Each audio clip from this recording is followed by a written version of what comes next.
안녕하십니까. 백만개미 한석우입니다. 5월 2일 목요일 시장 정리하겠습니다. 오늘이 이제 5월에 우리는 첫 거래일이었죠. 우리가 이제 쉬는 동안에 뉴욕 증시는 연준 파월 의장의 그 회견을 앞두고 우리가 휴식을 취할 때 기술주들의 실적에 대한 실망으로 해서 제법 좀 큰 폭으로 나스닥 같은 경우 2%가 넘게 이렇게 밀리는 큰 폭의 하락을 했고, 어제는 또 이제 파월 의장이 내용 보면 이것도 저것도 아닌 그런 발언이지만 그걸로 해서 상승했다 다시 또 밀리는 그런 변동성을 겪으면서 시장이 끝났습니다. 그래서 나스닥은 좀 밀렸고 다우만 조금 상승하는 그런 모습을 어제 보여줬습니다. 우리도 오늘 이제 그렇기 때문에 5월 첫 거래인 시장이 좀 불안정한 상태에서 좀 무겁게 출발할 수밖에 없었습니다. 그래서 코스피 같은 경우는 0.5% 가까이 마이너스로 출발을 한 뒤에 아주 소폭의 등락을 계속해서 거듭하면서 이렇게 옆걸음질을 쳐나가는 이제 그런 모습이에요. 되게 재미없는 시장이었죠. 그런데 이제 외국인들의 수급도 이제 소폭이지만 매수와 매도를 왔다 갔다 이제 이렇게 하고, 거기에 따라서 이제 지수가 움직이는 이제 그런 모습을 보였고, 기관 같은 경우는 오늘 이제 선물을 매수했기 때문에 현물에서 좀 매도가 나오는 그런 모습을 보였고, 개인만 좀 매수하는 그런 모습을 보였습니다. 그래서 오늘 코스피 시장에서 외국인은 최종적으로 21억을 순매수했고, 기관은 1,443억을 순매도를 했고, 개인이 1,419억을 순매수를 했습니다. 그래서 오늘 지수는 2,683.65포인트.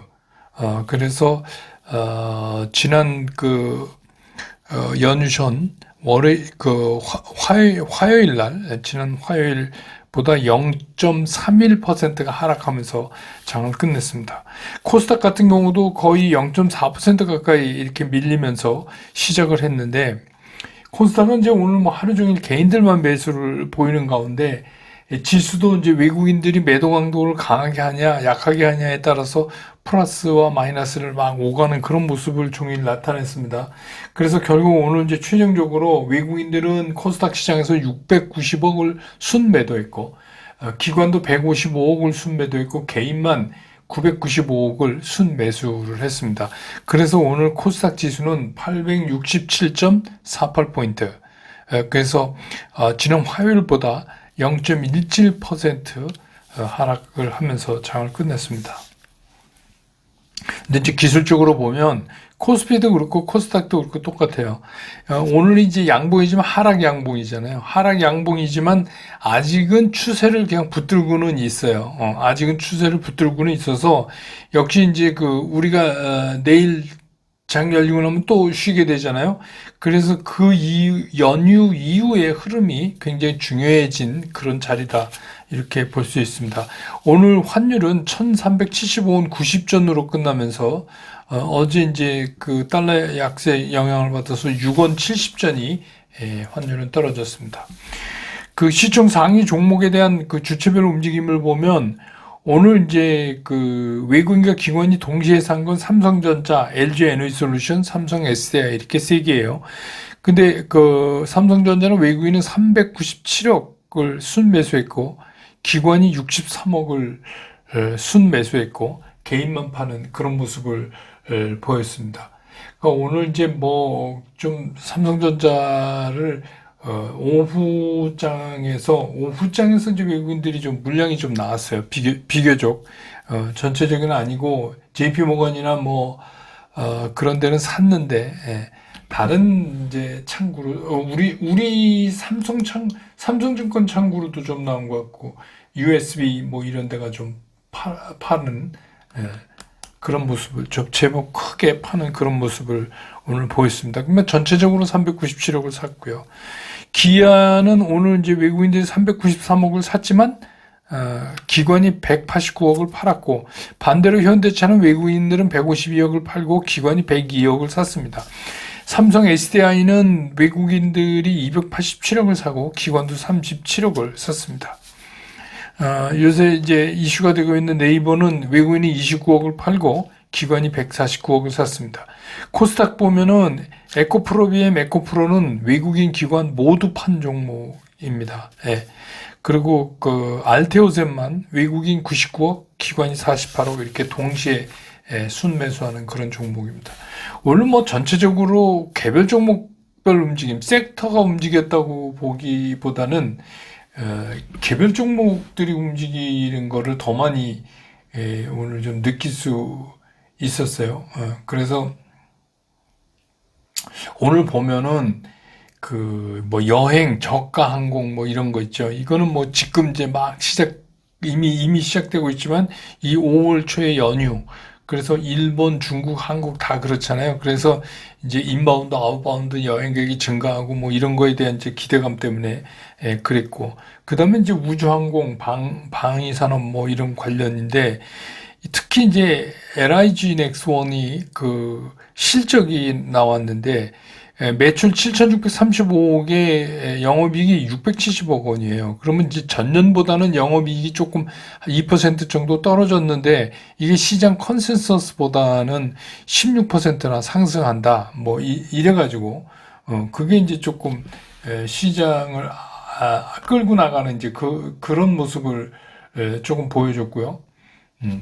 그 다음에 이제 인텔리안 테크는 이거는 이제 저궤도 위성 안테나인데 이게 이제 한 증권사 리포트에서 앞으로 이제 저궤도 위성 그 안테나 시장이 확대될 거다. 그래서 지금이 그 변곡점에 와 있다. 이런 리포트가 이제 하나가 나왔어요. 그래서 다음 분기부터는 실적이 좋아질 거다. 뭐 이런 걸로 이제 좀 움직였고. 그 다음에 이제 일부 바이오 종목들, 요새 바이오 이슈가 많아요. 뭐 어떻게 했다, 어디랑 뭐 이렇게 됐다, 뭐 기술을, 뭐, 근데 다 하게 된다, 뭐 이런 겁니다. 그래서, 개별 재료로, 산발적으로 상승하는 그런 모습을 보였고, 또 뭐, 우리, 그, 백만개미 당원분들이 많이 가지고 계시는 풍사는 구리값 상승으로 해서 오늘도 좀 제법 많이 올랐습니다. 그러니까 이상기후로 해서 채굴량이 이게 아주 비상사태다. 그래서 기존에 뭐 그 공급량이 반토막 정도밖에 안 될 것 같다. 뭐 이렇게 얘기가 나오면서 오늘도 이쪽이 상승했습니다. 전체적으로 시장 특징을 보면은 이게 재미가 없는 시장이에요. 그래도 이제 갈 종목은 가지만 전체적으로는 재미가 없는 시장이죠. 특히 이제 그 연휴를 앞두고 어제 이제 FOMC 회의 끝났기 때문에 뭐 뚜렷한 결정적 이슈도 없어요. 결정적 이슈도 없으니까 이제 뭐 연휴 있고 그러니까 연휴 앞두고 뭐 리스크 테이킹 한다기보다는 정리할 건 좀 정리하고 뭐 이러는 거죠. 그리고 이제 우리가 기대하는 밸류업 그 추가 정책 뭐 이런 것도 뭐 나오긴 나왔는데 또 가이드라인이 또 나왔어요. 가이드라인 이건 뭐 하도 들어서 뭔지 다 알겠는데 그게 아니라 이제는 실제로 어떻게 할 건지가 필요한데 이것도 또 다시 또 연구해서 5월 중에 발표한답니다. 근데 뭐 지금 사실 발표해도 시기적으로 별로 안 좋아요. 외국인 수급이 뭐 그렇게 썩 좋은 것도 아니고, 그리고 또 연휴 전이고, 뭐 그렇습니다. 그래서 뭐 그냥 시장은 전체적으로 그냥 넘어가는 시장이다. 이렇게 보는 게 맞을 것 같습니다. 그러니까 미국 시장에서 밤사이에 큰 변화가 없다면 내일도 뭐 비슷하지 않을까 이런 생각이 듭니다.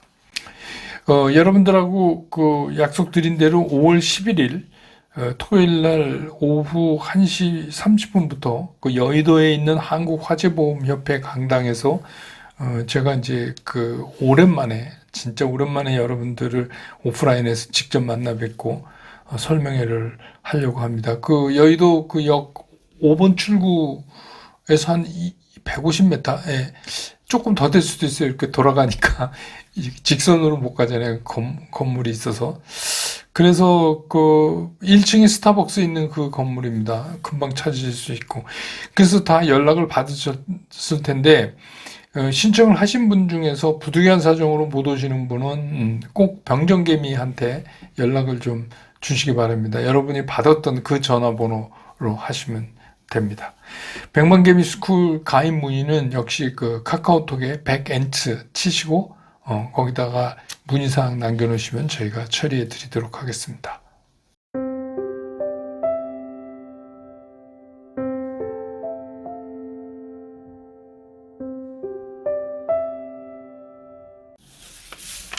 시장 좀 이제 보죠. 어제 파월 의장의 발언은 이게 좀 적나라하게 표현하면 정확하게 우리한테 뭔 소리를 한 건지를 잘 알 수가 없는 좀 애매함을 이렇게 던져놓은 그런 생각이 들어요. 그래서 그냥 이건 개인적인 생각인데, 이 파월 의장도 지금 골치가 많이 아프구나. 여러 가지 그럴 겁니다. 예. 그래서 그냥 제일 좋은 방법이 뭐냐면 희망도 주고 실망도 주고 이러면 되잖아요. 그러면 제일 그 편한 방법인데 어제는 파월 의장이 그 방법을 택했습니다. 희망도 주고 실망도 주고. 근데 이제 희망이라면 뭐냐면 최근에 이제 불안감을 막 그 증폭시켰던 이러다 금리 인상할지도 모른다 뭐 이런 얘기잖아요. 그러니까 이제 그거에 대해서는 확실한 증거가 없다는 이유로 해서 다음번에 금리 인상은 아닐 거다. 다음번 정책이 이렇게 확신을 줬어요. 그러니까 이제 그것도 굉장히 그것 때문에 이제 쫙 장중에 뉴욕 시장 올랐었잖아요. 근데 이제 실망이라면 또 이쪽도 실망을 준 건 뭐냐면 인플레이션 둔화에 대한 확신이 없기 때문에 금리 인하가 아니고 그냥 지금은 그냥 동결이다 뭐 그런 얘기예요. 그러니까 이런 거죠. 금리 인플레이션 하락에 대한 추가적인 진전의 재료가 없기 때문에 예, 그러니까 뭐냐면 확실한 정확한 데이터가 없기 때문에 추가적인 데이터가 없기 때문에 그 말입니다. 결국 이 말은 앞으로 당분간은 그런 추가적 현저하게 연준을 안심시킬 수 있는 추가적 재료가 없다면 그러면 지금의 금리를 유지하겠다 그런 얘기잖아요. 그러면 우리가 이제 늘 걱정하던 higher for longer가 되는 거죠.